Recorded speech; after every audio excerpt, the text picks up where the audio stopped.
মরুভূমিতে মানুষ প্রচণ্ড গরমে ভুগছিল। সেখানে এক ব্যক্তি এবং খুনি পাণ্ড দড়ি দিয়ে বরফের একটি বড় টুকরো টেনে তুলছিল। তারা একই বরফ থেকে একটি বড় হেলিকপ্টার তৈরি করেছিল যাতে তারা এই প্রচণ্ড গরম থেকে মানুষকে বাঁচাতে পারে। তারা দুজনেই হেলিকপ্টারে বসে আকাশে উড়েছিল। পরে তারা অনেক লোককে সেই হেলিকপ্টারে বসিয়েছিল যাতে তারাও এই গরম থেকে তাদের বাঁচাতে পারে। কিন্তু হেলিকপ্টারটি যত উপরে উঠতে থাকে তাপ তত বাড়তে থাকে এবং বরফ গলতে শুরু করে। ভেতর থেকে জল ঝরতে থাকে। পান্ডা এবং সেই ব্যক্তি ভয় পেয়ে যায়। শীঘ্রই সবাই প্যারাসুট করে লাফিয়ে পড়ে এবং তারা সবাই নিরাপদে গুহায় নেমে আসে।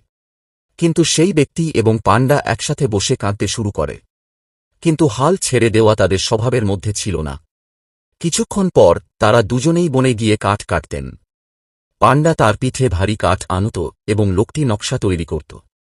অবশেষে তারা একসাথে একটি বিশাল কাঠের বাস তৈরি করেছিল।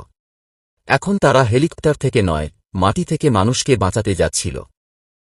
সবকিছু ঠিকঠাক চলছিল যতক্ষণ না নীল শার্ট পরা একজন ব্যক্তি বাসে উঠে সিটের নিচে একটি বোমা স্থাপন করে। পথে পথে লোকজন ওঠানামা করতে থাকে। একটা বিকট বিস্ফোরণ হয়। বাসটি কেঁপে ওঠে এবং আগুন ধরে যায়। পান্ডা ভয় পেয়ে যায়। তার বন্ধু আহত হয়।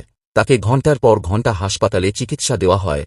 তারপর তারা দুজনেই থানায় গিয়ে সত্য কথা বলে নীল শার্ট পরা সন্ত্রাসীকে গ্রেপ্তার করা হয়। গল্পটি শেষ হতে চলেছে। এখন তারা দুজনেই একটি বাগানে বসে হাসছে। একজন সত্যিকারের বন্ধু হল সেই ব্যক্তি যে রোদে তুষার নিয়ে আসে এবং বিপদে তোমাকে ছেড়ে যায় না। কিন্তু হঠাৎ পান্ডা কাঁদতে শুরু করে কারণ তুমি এখনও পান্ডাকে লাইক এবং সাবস্ক্রাইব করোনি।